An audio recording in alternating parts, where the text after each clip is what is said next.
पर्दा न कर पुजारी, दिखने दे राधा प्यारी। मेरे पास वक्त कम है और बातें हैं ढेर सारी। राधे राधे, जय श्री कृष्ण, राधे राधे।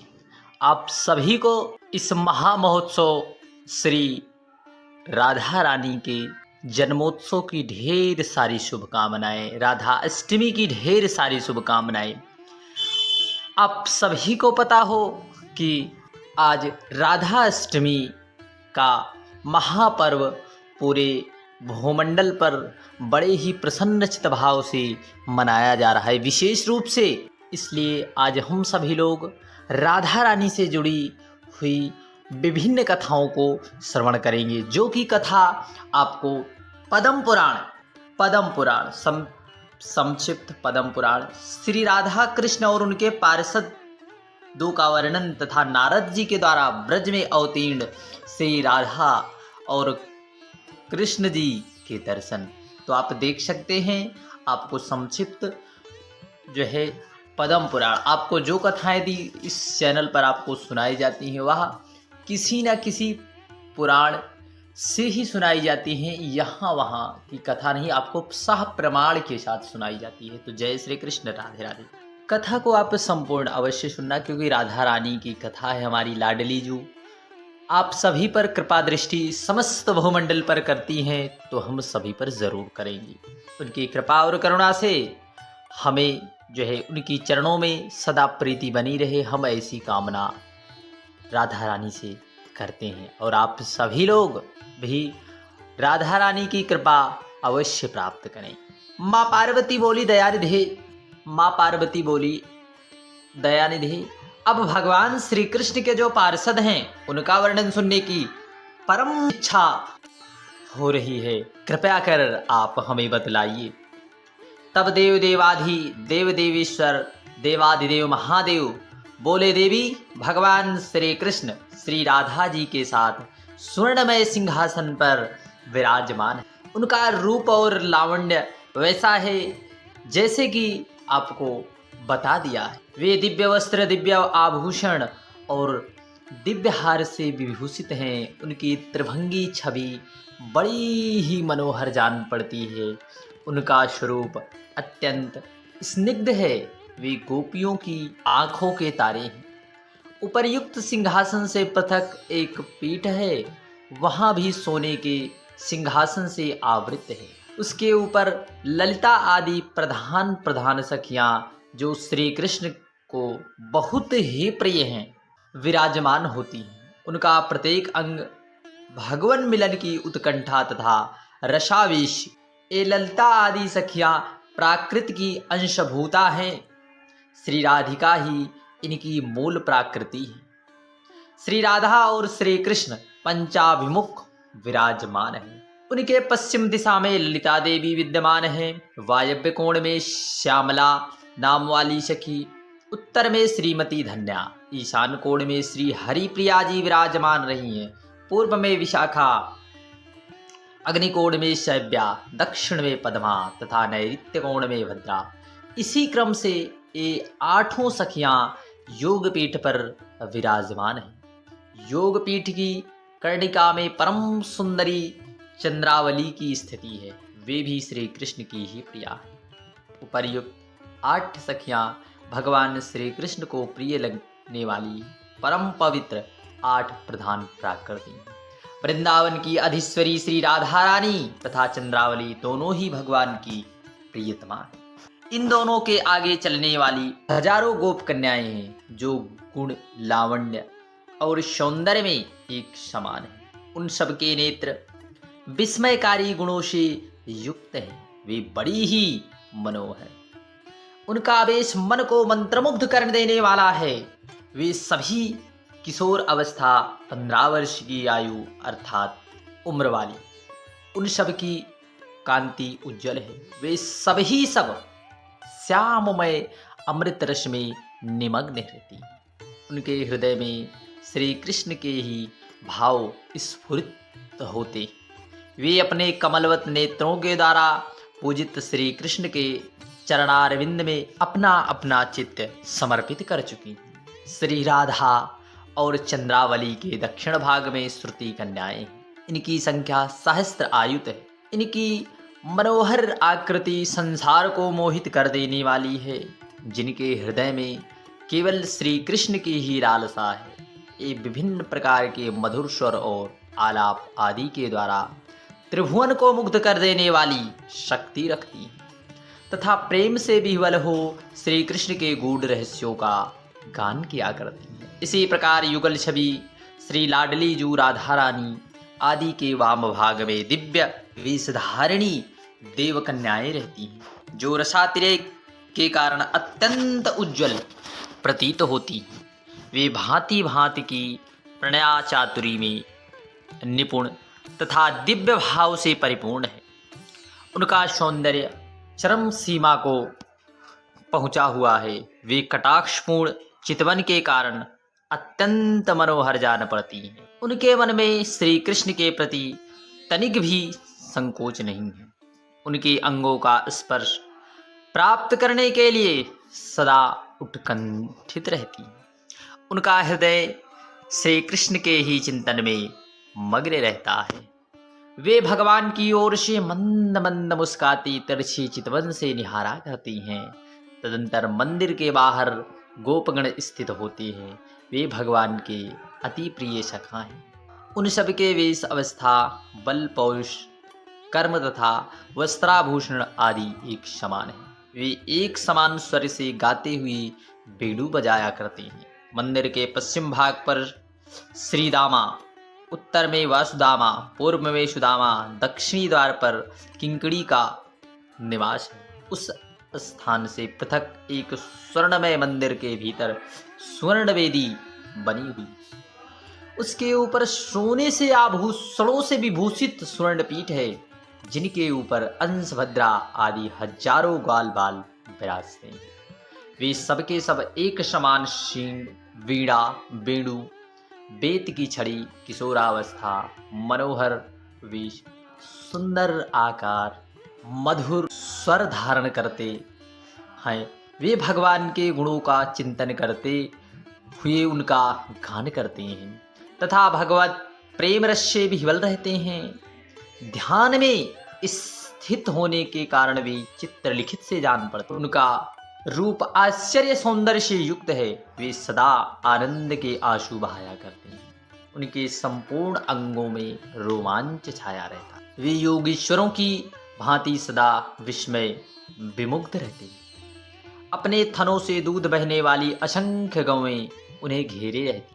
वहां से बाहर के भाग में एक सोने की चार दीवारी है, जो करोड़ों सूर्य के समान देदीप्यमान दिखाई दे। उनके चारों ओर बड़े बड़े उद्यान हैं, जिनकी मनोहर सुगंध सब ओर फैली रहती, जो मन और इंद्रियों को वश में रखते हुए सदा पवित्र भाव से श्री कृष्ण चरित्र का भक्ति पूर्वक पाठ या श्रवण करता है, उसे भगवान श्री कृष्ण की प्राप्ति होती है।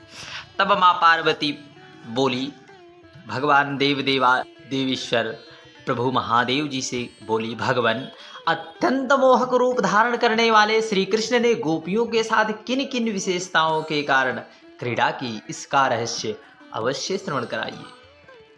तब प्रभु महादेव बोले, देवी एक समय की बात है, मुनि श्रेष्ठ नारद यह जानकर कि भगवान देवेश्वर भगवान श्री कृष्ण का प्रागट्य हो चुका है, वीणा की तान को छेड़ते हुए, वीणा बजाते हुए नंद के गोकुल में पहुंचे।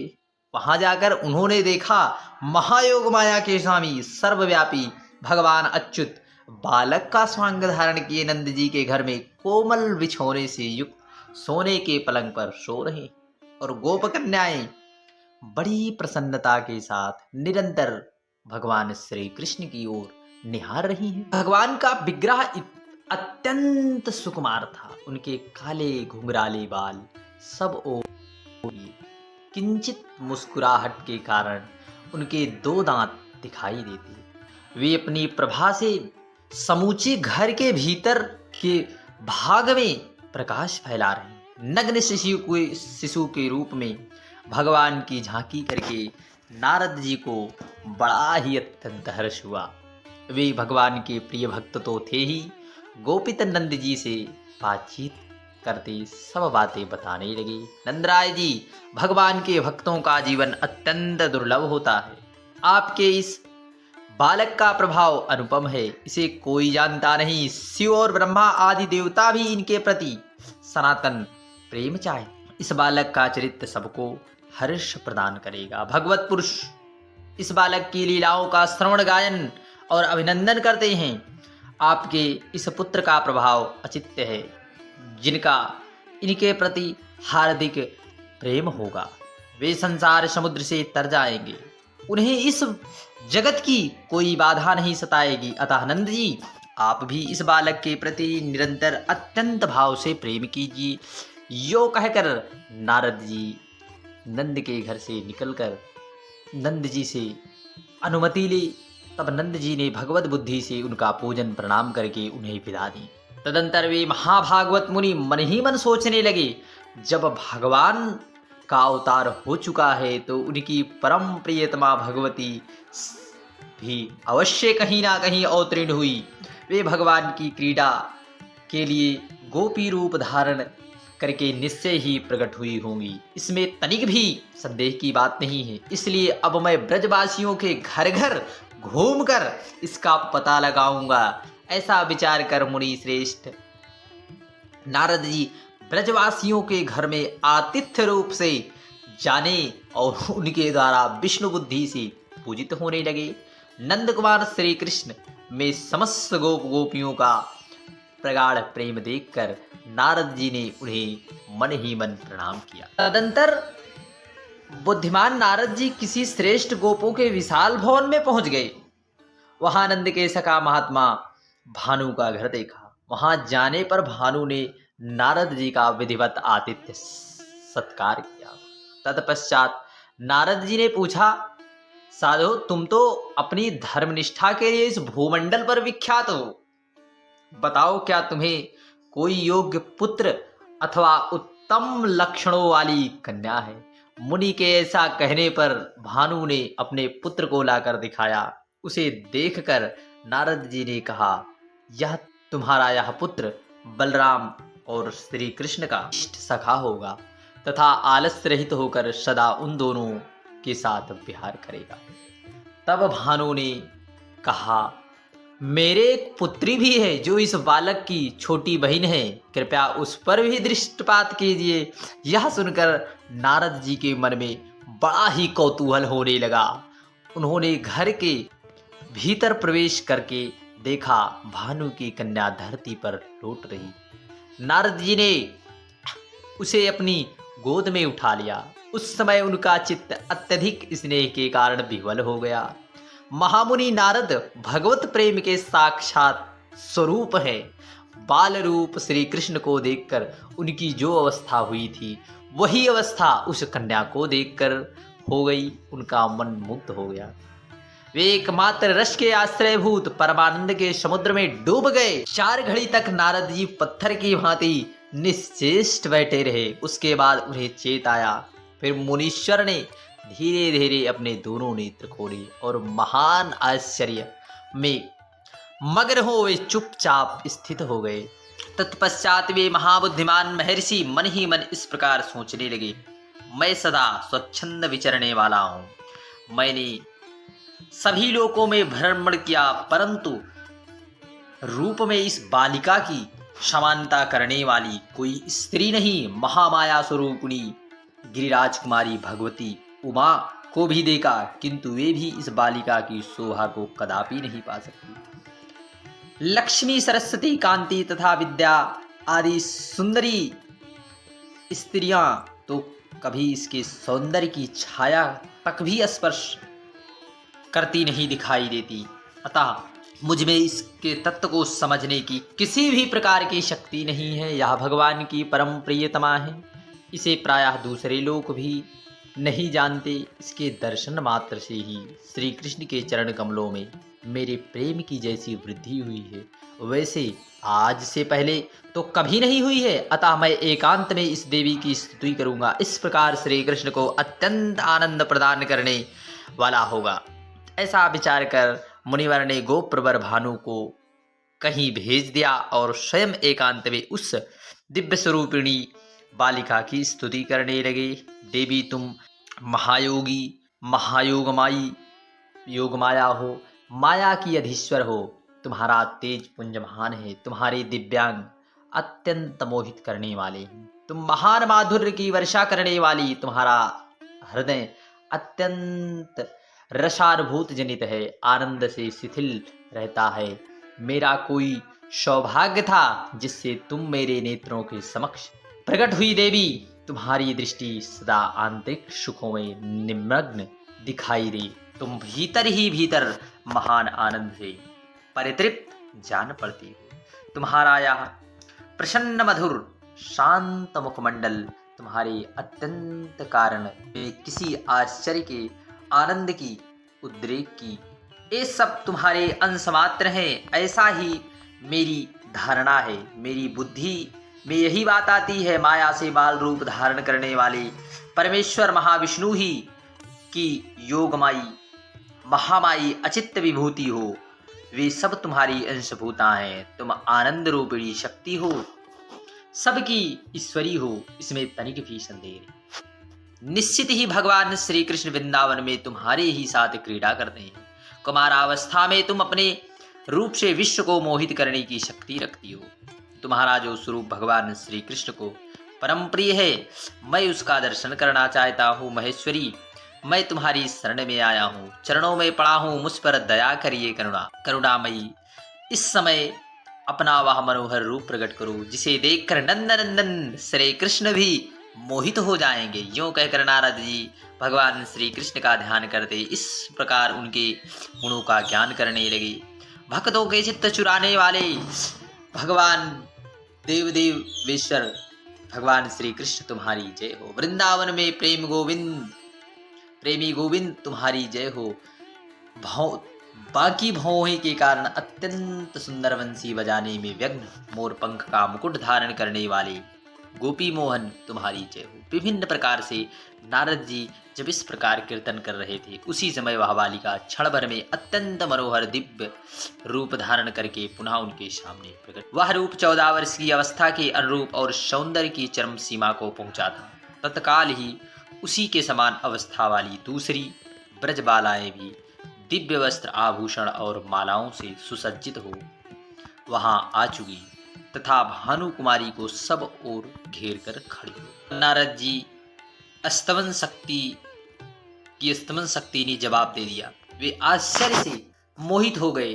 तब उन ब्रजबालाओं ने कृपा पूर्वक अपनी सखी का चरणोदक ले मुनि के ऊपर छीटा। इस प्रकार जब वे होश में आए तो बालिका ने कहा, मुनिश्रेष्ठ, तुम बड़े भाग्यशाली हो। महान योगेश्वरों के भी ईश्वर तुम्ही ने पराभक्ति के साथ सर्वेश्वर भगवान श्री हरि की आराधना की है। भक्तों की इच्छा पूर्ण करने वाले भगवान की उपासना वास्तव में तुम्हारे ही द्वारा कही। यही कारण है ब्रह्मा और रुद्र आदि देवता, सिद्ध मुनीश्वर, अन्य भगवत भक्तों के लिए जिसे देखना अत्यंत कठिन है, अद्भुत है, उस बालक रूप से सबको मोहित करने वाली यह श्री कृष्ण की प्रियतमा हमारी सखी आज तुम्हारे समक्ष प्रकट हुई है।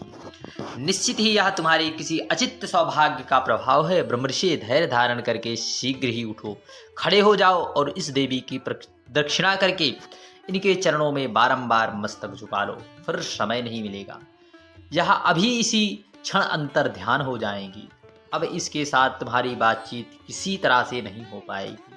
ब्रजबालाओं का चित्त स्नेह से विवल हो गया। उनकी बातें सुनकर नारद जी नाना प्रकार की वेश विन्यास से शोभा पाने वाली उस दिव्य बाला के चरणों में 2 मुहूर्त तक पड़े।